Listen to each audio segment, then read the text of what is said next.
Vamos lá, pessoal, retornando então a nossa gravação, tá? Tudo que nós trabalhamos até agora, nós desenvolvemos de acordo... Apareceu aqui que a Jéssica teria respondido, não sei se foi no chat.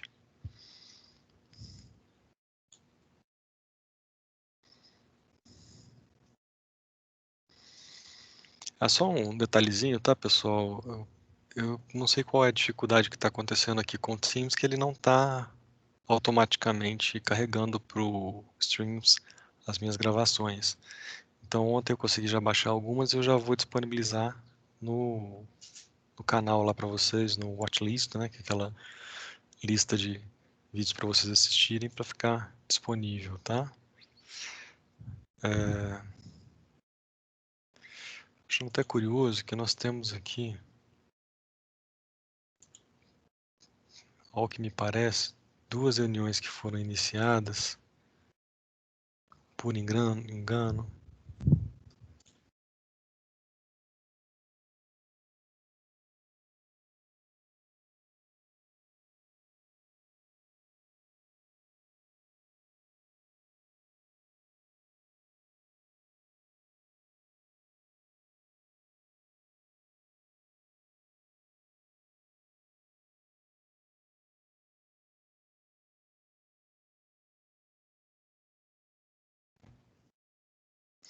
Perfeito. Tinha uma outra reunião que estava em andamento, não sei porquê, eu peguei e encerrei aquela outra reunião que tinha acho que um participante só. Agora, para essa nossa aqui que nós já estamos desenvolvendo desde o começo, né, eu vou dar continuidade. Pois bem, pessoal, eu vou subir para vocês também todos os vídeos que já foram. Infelizmente vou ter que fazer isso de forma manual, não sei porque o Teams aqui não carregou automaticamente. Mas, retomando todo o nosso raciocínio, o que eu quero trazer para vocês aqui é o seguinte. Nós tivemos, digamos assim, toda uma análise dos principais conceitos, que são empresa, empresário e estabelecimento. Estabelecimento foi aquele que a gente menos aprofundou, porque por enquanto ele não é essencial, tão essencial para nós. Mas o que eu quero mostrar para vocês é o seguinte: a partir de agora, nós vamos começar a integrar os conceitos, a consolidá-los todos. Então, eu queria apresentar esse slide para vocês, já foi apresentado numa revisão anterior, né, naquela primeira revisão, mas é sempre importante trazer. Só um minutinho. Esse slide aqui, ele vai mostrar para vocês como que esses conceitos podem ser apresentados. Então, você tem ali empresa como atividade, né, como eu disse para vocês, sequência de atos condenados, o empresário como sujeito de direito, né, e nós vimos mais particularmente ele é uma pessoa, ou uma pessoa física ou uma pessoa jurídica, e o estabelecimento empresarial, que é o conjunto de bens, né, uma universalidade de bens. Duas observações importantes. Primeiro, a empresa, o direito tributário classifica de acordo com o seu porte. Então, você tem ali microempresa e empresa de pequeno porte. A microempresa, né, é a atividade... Teve um barulhinho aqui. A microempresa é aquela atividade que ela está profissionalmente organizada para produção ou circulação de bens ou serviços, mas a sua receita bruta anual é de até 360 mil reais. Receita bruta, então, tudo que ela operar de recursos entrando em caixa. Não estou contando aqui o lucro, não estou contando aqui o que ela realmente oferiu, né, de resultado financeiro. É o que entrou. Entrou em caixa, vendeu 360 mil, é 360 mil, que é a sua receita bruta anual, ela pode, até lá, ela pode se enquadrar como microempresa. Num segundo momento, se ela já está oferindo mais que 360 mil, ela pode, se tiver uma receita bruta anual entre 360 mil reais e 4,8 milhões, se enquadrar como empresa de pequeno porte. O que isso traz de vantagem, de benefício, né, para quem tem atividades que geram esse tipo de resultado? As grandes vantagens, os grandes benefícios são que ela vai poder pagar os seus impostos de acordo com o Simples Nacional, Super Simples, né, que unifica uma série de tributos. Agora, nós sabemos que também temos a figura do microempreendedor individual, que é o empresário pessoa física, né, ser humano. Então, esse daí ele vai se caracterizar se ele tiver uma receita bruta anual de até R$81 mil. Então, isso tudo pode ser verificado nesse próximo quadrinho aqui que eu vou apresentar para vocês, que é aquele quadro que integra todos os ramos do direito. Eu estou trabalhando com conceitos aqui que são diversos ramos do direito, conceitos que vêm lá do direito civil, conceito que vem do direito empresarial e conceito que vem do direito tributário. O último que eu apresentei aqui está nessa última coluna, pessoal, do direito tributário. Então, olha que interessante, pessoa física, sendo empresária individual, né, ela pode oferir receita bruta anual desde aquela situação, por exemplo, em que ela... Desde aquela situação em que ela, agora sim, ó, a linha pontilhada, em que ela é um microempreendedor individual até R$81 mil, só esse cara aqui que pode ser MEI, só pessoa física, só empresário individual. Percebam que os demais eu não estou associando à ideia de MEI. Então, Ricardo, Eireli e sociedade empresária pode vir a ser microempresa ou empresa de pequeno porte? Pode, estando dentro daquelas faixas de renda bruta anual que eu já mencionei para vocês. Só que jamais elas poderão ser empresário individual MEI, né? Por quê? Porque a própria legislação já exige como requisito que seja pessoa física, então não tem jeito. É por isso que a integração dos conceitos ela é tão importante.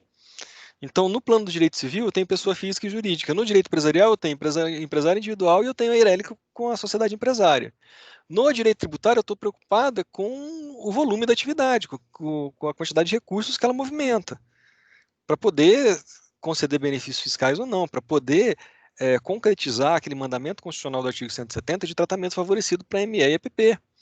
Então, é ali que eu vou trabalhar com esses conceitos de forma mais integrada.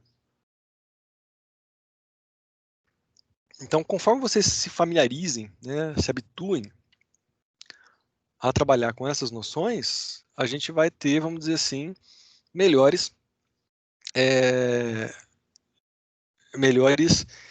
estruturações de raciocínio, eu diria, né? A gente vai conseguir estruturar melhor o nosso raciocínio dentro lá do direito societário. Vocês estão percebendo que naquele slide anterior, a única coisa que eu pulei foi exatamente aquela confusãozinha que se faz do empresário com o sócio. Porque aqui, ó, voltei para o slide anterior, não pode de jeito nenhum confundir sócio com empresário. Sócio é a pessoa física não empresária que compõe, pelo menos não empresária a priori, tá, pessoal? Que compõe uma pessoa jurídica, tá? Ricardo, pode ser que o empresário individual seja sócio numa outra sociedade? Pode, mas via de regra não é necessário isso. E se ele for empresário, ele é empresário com outra atividade, não com a atividade que a sociedade empresária desempenha. Então, empresário é diferente de sócio. Ricardo, o sócio, ele pode ajudar no desenvolvimento da atividade? Pode. Nesse caso, ele é chamado de empreendedor, porque além de pôr dinheiro, ele também, né, trabalha, ele também desenvolve. Mas ele também pode ser considerado como um mero investidor, só se ele colocou só dinheiro. Então, se ele pôs só dinheiro, ele é investidor, ele nem trabalha na atividade. Alguma dificuldade até aqui, pessoal? Se tiverem, falem comigo, né? Podem participar, para a gente poder trabalhar da melhor maneira possível esses conceitos.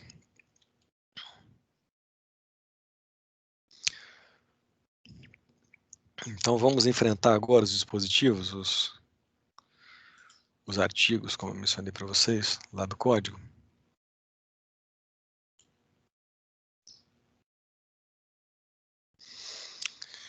Só mais uma observaçãozinha.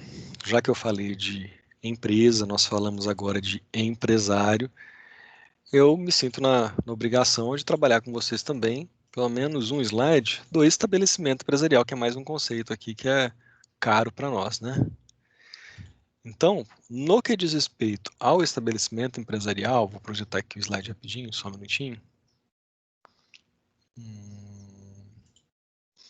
Ele já tem um conceito que está para nós, vou pegar esses dois, levar lá para cima. Então, assim, ele já tem um conceito que já está posto para nós, né, já está colocado para nós no artigo 1141. Melhor, desculpem, 1142, tá?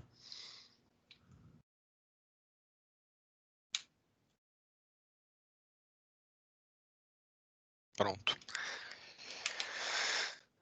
Então, no 1142, nós temos ali o conceito de estabelecimento. O que ele vai dizer para nós, o 1142? Né? O 1142 vai trazer para nós que esse conjunto de bens, corpóreos e incorpóreos, né? Materiais e imateriais.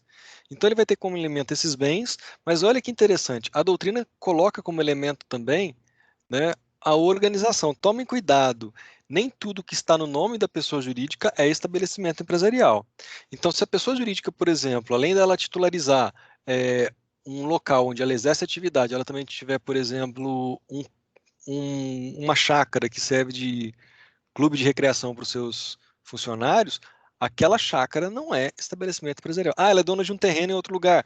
Não é estabelecimento empresarial. Então, a gente não pode confundir patrimônio, como vocês estão vendo aí no slide, com o estabelecimento empresarial em si. A gente tem que ter esse tipo de cuidado, esse tipo de zelo, tá?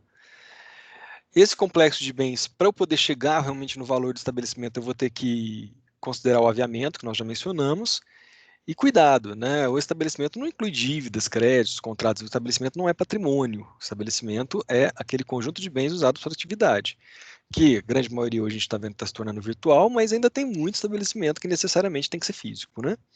Então, outras denominações também, lá do direito italiano, azienda, do direito francês, fundo de comércio, e assim vai. Então, a maioria dos postos de gasolina, por exemplo, o que eles fazem? Eles alugam o terreno, que eles chamam de arrendamento, né?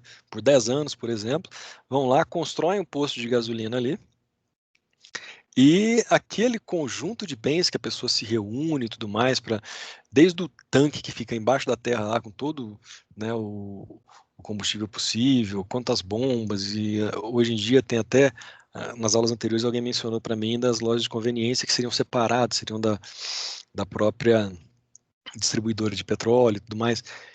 Um posto de gasolina, por exemplo, ele é aquele estabelecimento, é o fundo de comércio, tem que ser físico, né? Dificilmente você não vai conseguir ter um posto de estabelecimento que seja virtual, né? Não nessas condições. Algum questionamento até aqui? Tranquilos, pessoal?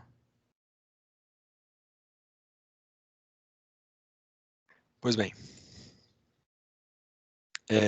como eu disse para vocês, a doutrina classifica de forma majoritária como universalidade de fato, né? Não confundam a responsabilidade do sócio com a do estabelecimento. Eu vou a situação do sócio com a do empresário, como eu disse agora há pouco, né? E agora, eu convido a todos aqui para que a gente vá lá para o artigo 967, já que 966 a gente trabalhou exaustivamente, né? Para poder entender o que cada um deles fala. Eu não vou parar para ficar lendo o artigo, não, tá, pessoal? Eu vou simplesmente trazer para vocês algumas considerações para cada artigo. O 967 diz para nós que é obrigatória a inscrição do empresário no registro de empresas. Vamos lá. Se é obrigatório ele registrar antes do início da sua atividade, a primeira consequência é que se ele não registra, ele ficará irregular. Então isso é tranquilo. Só que eu queria chamar a atenção para duas situações diferentes, né? Qual que seria a natureza jurídica de um registro que é feito pelo empresário individual? A natureza jurídica de um registro feito pelo empresário individual, ela é de natureza declaratória. Ou seja, a pessoa simplesmente se diz, olha, eu já sou empresário, eu já nasci, eu já sou pessoa, agora eu estou declarando que eu sou empresário. Ela vai lá e registra na junta comercial uma declaração. Ricardo, e se for pessoa jurídica, seja a Eireli, seja a sociedade empresária? Se for pessoa jurídica, a natureza é constitutiva. Por que constitutiva? Porque ela não vai registrar uma mera declaração na junta. Ela vai lá e registra um ato constitutivo, que por força do artigo 45 do Código Civil, faz com que surja aquela pessoa jurídica. Então, essa natureza, nessas condições, é constitutiva. Ricardo, tem exceção? Tem, né? O que no direito não tem exceção? Então, eu vou até pular o artigo 968, né? Melhor, eu já vou direto no artigo 971, para mostrar para você que a grande exceção é o cara que ele é um ruralista, um empresário rural. Percebam que do artigo 967, que a gente começou agora, até o 980, a única preocupação do legislador é com a pessoa física, que é empresário. Eu não estou em nenhum momento trabalhando aqui com pessoa jurídica. Agora vocês entendem porque que naquela primeira revisão eu simplesmente pulei isso daqui. Não, a gente está trabalhando com sociedade empresária, que é pessoa jurídica, né? Qual seria, por exemplo, a necessidade, né? Qual que seria a utilidade de eu trabalhar com isso daqui? Então, um minutinho, né, para eu responder duas perguntas. Ficou uma para trás ali do Zé Eduardo, mas eu imagino que eu já respondi. Não sei se o Zé Eduardo está online aqui com a gente ainda, deixa eu ver. Tá, né, Zé? Você tinha me perguntado tempo atrás aqui, eu não tinha visto no chat, você me desculpa, sobre a questão do médico, né? O médico, conforme ele, mais do que constrói, né? Quando ele organiza um hospital e ele acaba desaparecendo daquela atividade, ele se torna realmente, né, um elemento de empresa. E aí, não é ele que vai ser empresário, só toma cuidado, tá, Zé? Porque se ele prefere fazer uma pessoa jurídica, ele vai se tornar sócio e a pessoa jurídica que será empresária, tá? No caso aí do médico que você falou no chat. Meu amigo Adriano falou o seguinte: olha, se um estabelecimento empresarial tiver um contrato em que presta serviços e este for de bom retorno pecuniário, o contrato não ajudaria de maneira subjetiva a constituir o aviamento? Vamos por partes, então, Adriano. O estabelecimento não tem contrato, tá? Quem tem contrato é a pessoa física, ser humano, empresário individual, ou a pessoa jurídica. O que eu imagino que você está se referindo para a gente aqui é se o estabelecimento, se o empresário ou a sociedade empresária que tem um estabelecimento tivesse um contrato atrelado àquele estabelecimento. Aí sim. Isso afeta de maneira subjetiva? Obviamente. Então, se, por exemplo, eu não tenho, vamos dizer assim, uma boa liquidez, não tenho uma boa saúde financeira no meu empreendimento. Só que eu tenho, vamos pensar no exemplo aí de escola mesmo, né, que me ocorreu agora. Eu tenho diversos contratos de alunos que já firmaram até o final do ano porque vão estudar na escola. Isso gera uma expectativa de quem compra aquela escola de ter pelo menos uma chance de entrada financeira, de entrada de capital até o final do ano. Isso reflete, Ricardo, nessas condições? Reflete. Então pense, por exemplo, numa construtora que tem um bom contrato com o município para que construa uma série de escolas, hospitais e tudo mais. Aquilo reflete no estabelecimento empresarial da construtora? Reflete. Então, os contratos não fazem parte do estabelecimento, mas eles acabam, né, afetando a mensuração, né, a valorização. Às vezes eu penso muito em inglês, então, evaluation, que eles usam a expressão e tal, a forma de você avaliar, vamos dizer assim, o, o empreendimento, sim, tá? Isso gera muita discussão, porque até eu fiz aquela live com o pessoal da Ligari, e lá eu dei o exemplo do maior investidor individual do Brasil. Hoje ele está, se não me engano, com 2 bilhões, e como que esse cara ficou rico na Bolsa? Toda vez que ia ter alguma sociedade ou um grande negócio que ia abrir o seu capital, que ia jogar papéis na bolsa, ele fazia toda uma análise do empreendimento para ver se tinha chance de prosperar, tinha chance de crescer. Quando ele via que tinha chance, ele comprava, né, ações que são partes, né, do capital social daquela empresa e a coisa evoluía a médio e longo prazo. Então, assim, tem todo esse reflexo, sim, que você observou. Alguma dúvida quanto a isso? Retornando. Professor, você Pode falar? pode retornar só naquele slide do quadro associativo? Só um minuto, por favor. Claro. Vamos lá. Aqui, ó. Pode falar. Não, não era uma dúvida, não. Só para me ver uma coisa rapidinho. Tá certo. Ficou mais claro com ele, sim. Muito obrigada, era só isso. Pessoal, lembrando, empresário individual vai até a junta, registra uma declaração. Então, o seu registro tem efeito declaratório. Pessoa jurídica, seja ela Eireli ou sociedade empresária, vai na junta e registra um ato constitutivo. Então, o seu registro tem natureza constitutiva, que faz constituir, faz criar uma pessoa a partir daquele momento que você registra por força do artigo 45 do Código Civil. Ricardo, tem exceção? Pode ser que o empresário individual leve na junta e o seu ato tenha natureza constitutiva? Pode, se ele for um empresário rural. Por quê? Porque o 971 ele concede ao ruralista a opção de se registrar ou não. Então, isso acaba sendo exceção também para aquele caso que eu falei para vocês, que o exercício da empresa, ou melhor, que o registro, ele é um requisito de regularidade, não de caracterização. Porque a regra qual que é? É que para eu me caracterizar como empresário, eu preciso exercer uma atividade nos moldes do 966. Para o empresário rural, o cara pode, assim, dentro da fazenda dele, desenvolver toda uma atividade nos moldes do 966 e ainda assim não é considerado empresário porque a legislação deu essa opção para ele.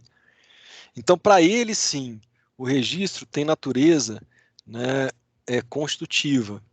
E mais que isso, o requisito o registro não é mero requisito de regularidade. É um requisito para se caracterizar como empresário, porque se ele não faz o registro, a legislação está dizendo, olha, grifem aí a palavrinha pode, tá? Então, na primeira linha que eu não estou projetando isso aqui para vocês, né? Deixa eu mudar então a minha projeção. Na primeira linha aqui que nós temos do 971, lá no alto da tela, pessoal, o empresário cuja atividade rural constitua sua principal profissão pode, observadas as formalidades e tudo mais, pode. Se ele quiser, ele se registra. Se Ricardo não se registrou, paciência. Se ele não se registrou, ele não é empresário, ainda que ele exerça atividade nos moldes do 966. Ele é a grande exceção para nós aqui. Tá? Alguma dúvida, pessoal? Tranquilos?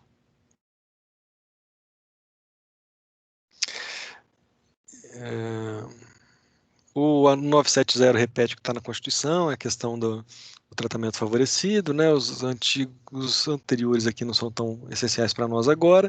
Vamos falar um pouquinho do 972, né? Quem que exerce atividade? Pessoal, insisto, aqui a gente está falando do empresário individual, pessoa física. Por quê? Porque não faz mínimo sentido, né, eu falar em capacidade da pessoa jurídica. A pessoa jurídica sempre tem capacidade, tá? Ela pode não atuar diretamente, ela pode não exercer atos diretamente, mas ela tem capacidade, ela sempre tem a capacidade para exercer suas atividades, por meio de uma outra pessoa, obviamente, que a gente viu na aula passada, pode se chamar de presentante, né? Ele se apresenta no meio por conta disso, por força da teoria do órgão, né? Ricardo, e se a pessoa que está legalmente impedida, por exemplo, no meu caso, eu sou professor, tenho vínculo com a universidade de dedicação exclusiva, eu posso ser empresário, eu posso organizar profissionalmente a produção e circulação de bens e serviços? Não posso. Mas ainda assim eu teimei, né? Eu exerci e por conta disso eu posso até ser processado administrativamente, por improbidade e assim vai. Se eu tiver exercendo atividade em desacordo com a lei, eu posso depois me esquivar a minha responsabilidade dizendo assim, olha, né, eu estava vendendo, né, determinados produtos, mas olha, como eu estou impedido, eu não vou entregar, fico só com o dinheiro. Não posso, isso daí seria se aproveitar da própria torpeza, que é o que a gente tem aqui no 973. Tá? Então, olha como que ele é bem específico, todos eles são muito diretos no sentido de lidar com o empresário individual, pessoa física. Eu não estou me referindo aqui, né, à pessoa jurídica. Tanto que o 974 traz uma possibilidade de, mesmo a pessoa não tendo capacidade, ela exercer atividade. Só que isso é excepcional. E mais do que excepcional, vejam na tela aqui que tem a palavrinha continuar, que já denuncia para nós que isso ocorre tão somente de forma superveniente. Né? O que eu quero dizer quando eu falo em ser superveniente? Superveniente, eu quero dizer que eu não vou começar aquela atividade na condição de incapaz. Isso a lei me proíbe. O que eu posso fazer é continuar a atividade que eu já exercia, e aí eu tive um acidente, por exemplo, né, por conta, e tive uma redução da minha capacidade, né, se o Adriano estiver nos ouvindo aí, você deve lembrar do Osmar Santos, aquele Adriano que era o Pimba na gorduchinha e tal, né? Lembra Sim. dele? Eu tenho a última gravação que ele fez até hoje, né? Antes dele sofrer o acidente. Ele ia comprar um posto de gasolina, né, em Araçatuba, São Paulo. Quem estava intermediando a negociação era o meu pai, e ele ligou e deixou um recado na secretária eletrônica, falando, ó, tô indo para aí e tal.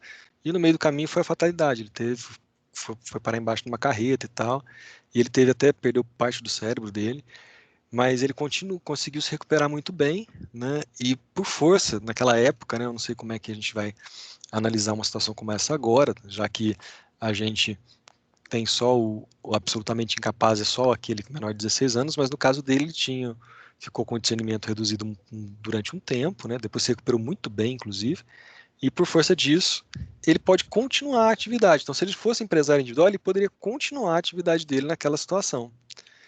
Então, eu sempre cito o exemplo dele, porque me marcou muito, né? Na época eu devia ter uns 13, 14 anos, e assim, até depois meu pai mandou a gravação, cópia da gravação para a família, acho que o original tá com a família, a gente ficou com uma cópia e tal, porque assim, é um caso em que a gente aplicaria tranquilamente essa regra aqui do 974.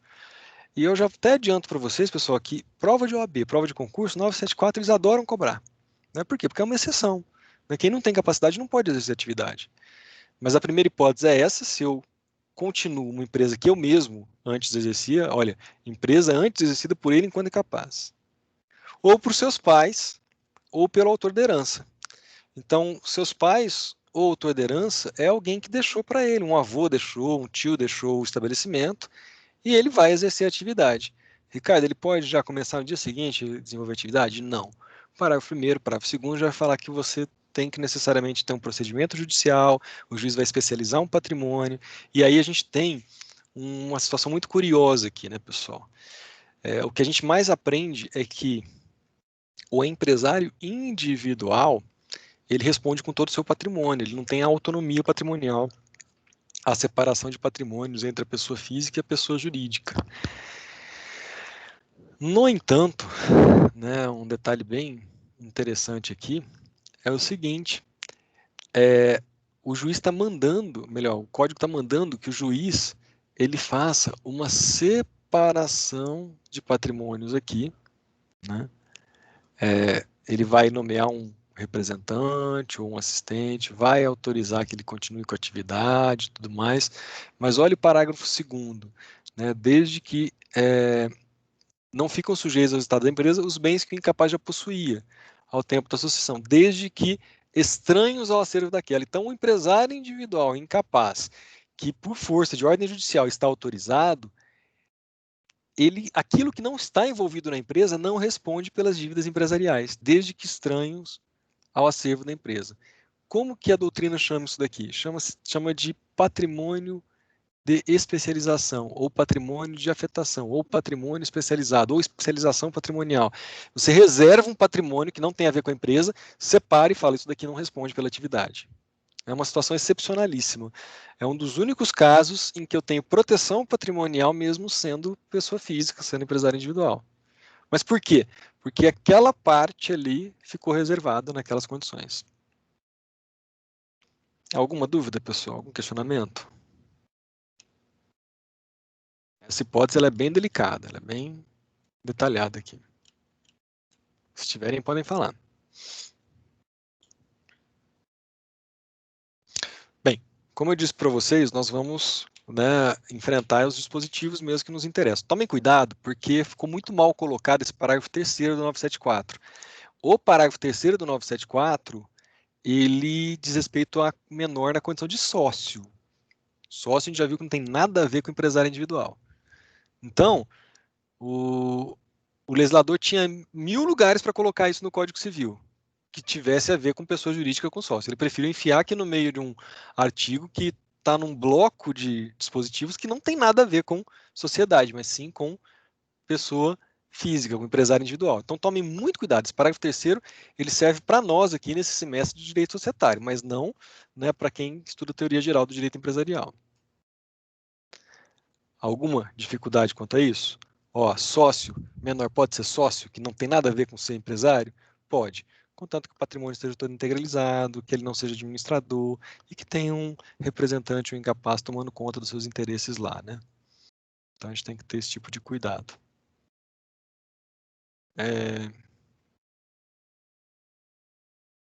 Aqui vem a questão da emancipação e tudo mais. Onde que eu gostaria de chamar a atenção para vocês foi até objeto de uma questãozinha que os meninos resolveram para mim, né? A Stephanie e o D'Artagnan. O artigo 977, ele permite que, de novo, né, um dispositivo que tem a ver com sociedade não deveria estar aqui, né? Aqui a gente não está falando de pessoa jurídica, a gente está falando de pessoa física, de empresário individual, e mesmo assim o legislador vai lá, né, e enfia aqui no meio do 977 isso. Bom, o que nós vimos? Que, em regra, cônjuge pode ser sócio um do outro, mas excepcionalmente, se ele estiver casado na comunhão universal ou na separação obrigatória, lembrando que não é qualquer tipo de separação. Separação voluntária, porque os cônjuges quiseram, não tem nada a ver com isso. É só no caso da separação obrigatória, tá? Separação obrigatória acontece com aquela pessoa que casa depois dos 70 anos, com aquela pessoa que tem um casamento para evitar a imposição de pena criminal, são essas situações, né? Ricardo, e o 978, empresário casado? Aqui sim, eu estou falando de empresário individual, de pessoa física, né? Esse empresário casado, ele tem que ter dois cuidados. Primeiro, que ele tem que levar lá na junta comercial qualquer tipo de pacto antinupcial, de declaração, de mudança de regime de bens, o que for, ele leva até lá. Segundo, se ele se separar, também tem que levar. O 979 e o 980 são bem tranquilos. Agora, o 978, que é um dispositivo com muita polêmica. Por que ele gera muita polêmica? Porque, em tese, esse 978, ele está se referindo que a pessoa, se ele é empresário individual e se ele tem bens que integram o patrimônio da empresa, ele pode dar hipoteca, ele pode comprar e vender, ele pode fazer o que ele quiser, porque aquele patrimônio integra a empresa, a atividade, está envolvido na atividade. Olha a importância de saber que empresa é atividade. Ricardo, mas e se eu estiver falando da casa, que é um bem de família dele? Não, aí já não está envolvido na atividade, aí ele precisa da autorização da sua esposa. Então, o 978 está dizendo isso. Se tiver a ver com a atividade, nessas circunstâncias, ele não precisa pedir autorização para a esposa. Só que a gente tem um enunciado 58 das Jornadas de Direito Comercial do CJF, que é doutrina, que não tem nada a ver com lei, que não tem força obrigatória, e vem e fala assim que esse cara ele tem que deixar meio que um cheque em branco, uma anuência prévia, né, da sua mulher, tem que dar uma anuência prévia, ele tem que levar isso na declaração na junta e no cartório. Não faz o mínimo sentido. Tá? Isso é invenção da doutrina, eu até entendo qual que é a intenção, o intuito é realmente dar maior segurança às atividades, mas não é lei. E não sendo lei, não tem força obrigatória, não faz sentido, né, impor isso daí nessas condições. Alguma dúvida, pessoal? Esse 978 ele pode trazer dificuldades para vocês. Vou chamar a atenção dele por causa disso.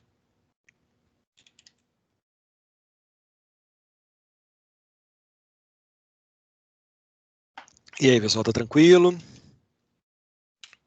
Dê o feedback para mim aqui, não me deixa sozinho, não. Tranquilo, professor. Amanda, então me responde. Se eu for sócio, eu posso comprar e vender os meus bens sem autorização da minha esposa?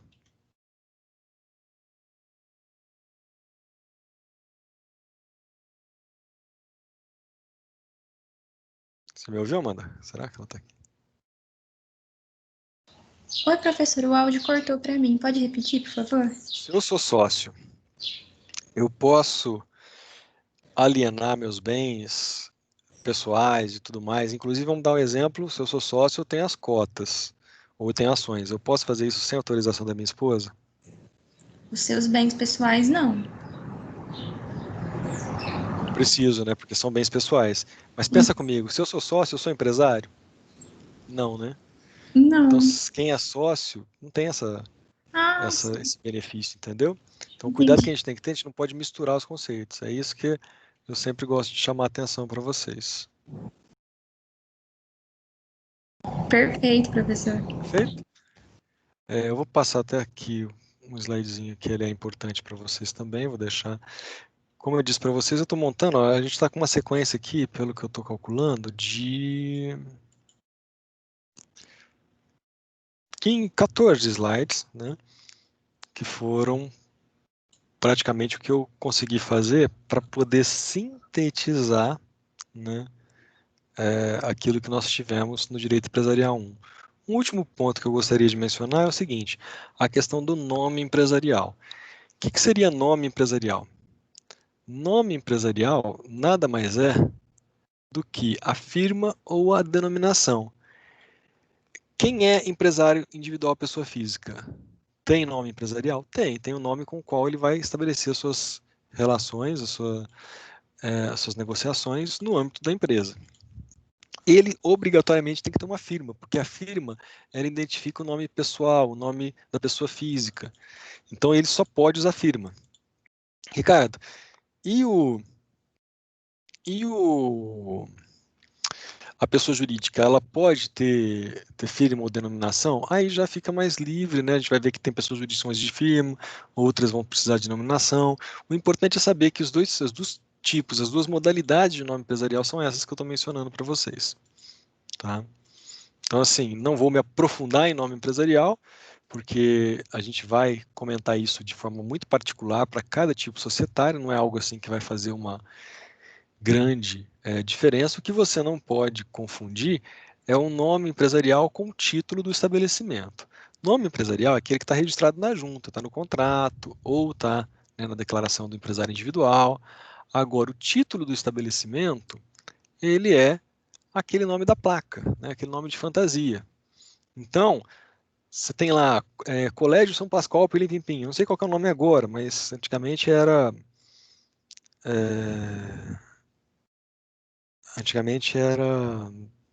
Colégio Meire Aguiar, Colégio Aguiar, alguma coisa nesse sentido. O Nacional eu nem sei mais o que é, né? O Adriano, me ajuda aí. Você lembra que teve uma época que era Instituto Carlos Drummond de Andrade, uma coisa assim, não foi? Isso já foi embora há muito tempo já. Então tá. Mas Agora é já... Vygotsky e Vygotsky. Tem Vygotsky que tem mais dois nomes. Carlos Drummond já não tem mais, não. Beleza. Se você passa ali no Tibério, na frente da fábrica da Coca-Cola, vai estar escrito Coca-Cola em cima. Isso é título de estabelecimento. Qual que é o nome da Coca-Cola aqui em Uberlândia? Uberlândia Refrescos, né? Tem um nome específico, né, daquela pessoa jurídica que funciona aqui.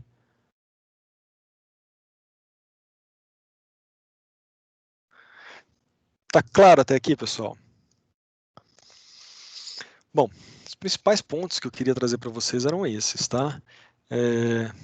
Eu vou até já compartilhar isso aqui automaticamente para vocês, tudo que foi trabalhado aqui, tá? Se tiver alguma dificuldade, vocês me falem. Eu acho que assim, o raciocínio que a gente tem que desenvolver é todo nesse sentido, né? É aquilo que ficar de lacuna aí. Eu acho que com essa revisão que nós fizemos hoje, nós conseguimos, né, revisitar todos os conceitos do Empresarial 1, desenvolver o máximo que nós pudemos, né, para poder não ter dificuldades no que diz respeito. Aqui eu já até criei o link, vou postar aqui para vocês, não ter dificuldades no que diz respeito ao estudo da disciplina. Então o link desse material que eu elaborei hoje, né, que eu fui fazendo toda uma fusão de diversos outros materiais que eu já tinha e tudo mais, tá aqui para vocês.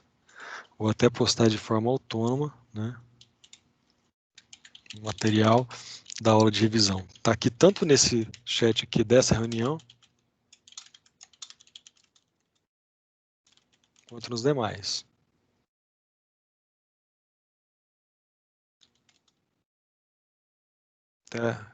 Tem até um esqueminha aqui de marcar, né? Deixa eu ver se eu consigo editar. Editar eu consigo.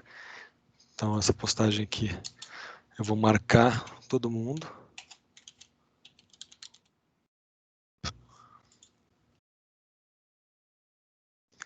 Qualquer dificuldade que vocês tiverem para acessar, me falem, por gentileza, porque agora a gente tem todo esse material aqui disponibilizado para vocês. Fechou, pessoal? Podemos terminar esse nosso feriado?